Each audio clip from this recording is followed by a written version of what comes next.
Le 4 juin, pour nous, la jeunesse du peuple RD, est une journée nationale de la jeunesse.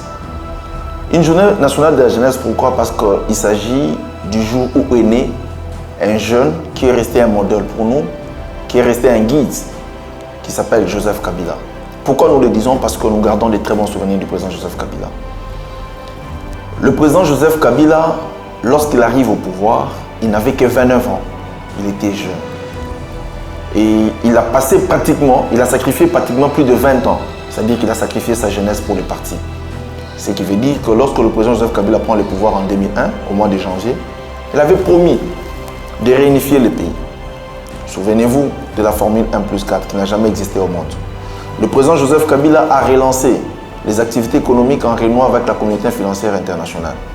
Le président Joseph Kabila a démocratisé notre pays en organisant pour la toute première fois, depuis l'indépendance du pays, les élections libres, transparentes et démocratiques. En 2006, il l'a fait en 2011, il l'a aussi fait en 2018.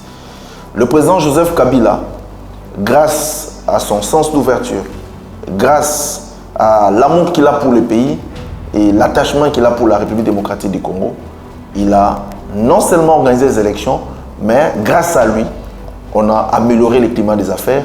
Grâce à lui, on a installé toutes les institutions de manière démocratique telles que prévues par la Constitution. Le président Joseph Kabila a inscrit notre pays sur la trajectoire du développement, sur la trajectoire de l'émergence. Il a posé les jalons et les bases du développement de notre pays. Il a ouvert des grands chantiers. On a amélioré le climat des affaires. On a amélioré les conditions dans plusieurs secteurs de la vie nationale de notre pays. Et la plupart des opportunités créées grâce au choix judiciaire, au choix rationnel, au choix courageux du président Joseph Kabila, il y a eu une amélioration de l'emploi dans les secteurs de télécommunications, dans les secteurs bancaires et dans les secteurs miniers. Donc le président Joseph Kabila, aujourd'hui, nous célébrons son anniversaire, nous fêtons, nous sommes très heureux, mais en même temps, il nous rappelle, c'est-à-dire cette date nous rappelle que nous devons nous comporter comme lui et nous allons les considérer comme un modèle. Pourquoi un modèle? Parce qu'il est possible, il a démontré qu'on peut être jeune et oublier tout ce qui est lié à la jeunesse et se concentrer à ce qui est essentiel. Et ce qui est essentiel, il nous a démontré que c'est le pays. Le président Joseph Kabila n'a cessé de nous rappeler qu'il fera tout ce qui est dans son possible pour qu'il y ait la paix dans ce pays. Les gens n'ont pas cru en Joseph Kabila. Il est encore jeune. On l'a beaucoup réclamé. Vous avez vu beaucoup de structures qui sont nées avant les élections de 2018. Mais il a dit, au nom de la paix, il a respecté la Constitution. Les gens ne croyaient pas qu'il allait organiser les élections.